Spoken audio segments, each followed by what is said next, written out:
Hello friends, in this video tutorial, let us see one more way of deployment for SSAS, that is using SSIS task.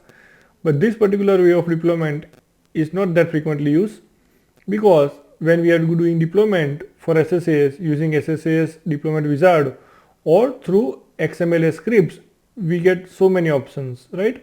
We get so many parameters and it's so flexible. Whereas if we are doing the same deployment through a control inside SSIS, right, then we may not get that much flexibility for the deployment. And so SSIS deployment is usually handled through using SSAS deployment wizard or through other options available in SSAS. But as there is a way to deploy the SSAS cube using SSIS task also, so let us see that option.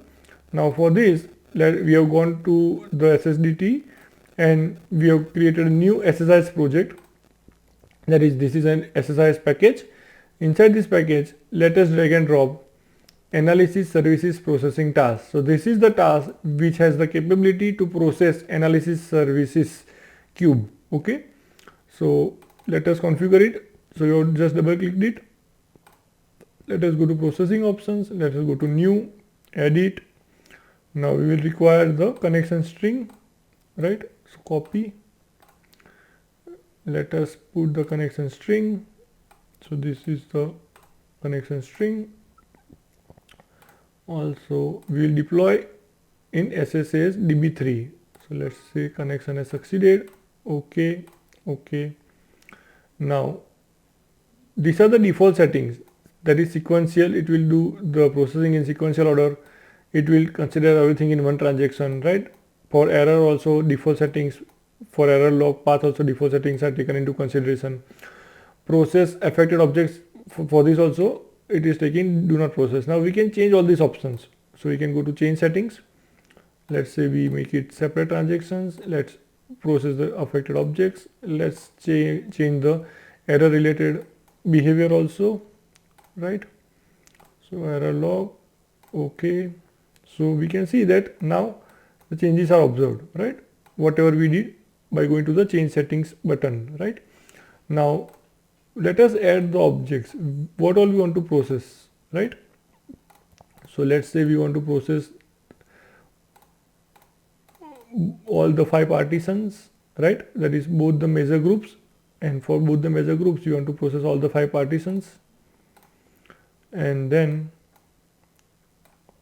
let's say we want to process all the dimensions, right? So everything we have configured. So now let us maximize it. So we have configured everything.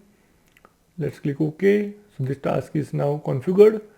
Now we can just right click it and say execute task. So the task processing is going on. We'll have to wait for a minute.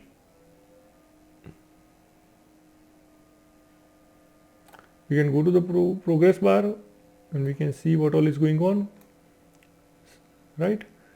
So it has already processed multiple things, right? It is still processing.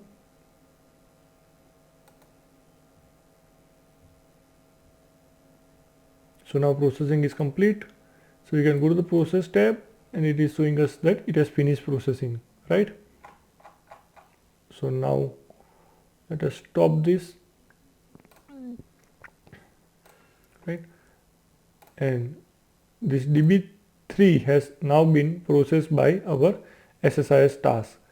So in this way we have got an option using analysis services processing task inside SSIS to process our SSAS cube. So I hope friends this video tutorial is useful to you. Thank you.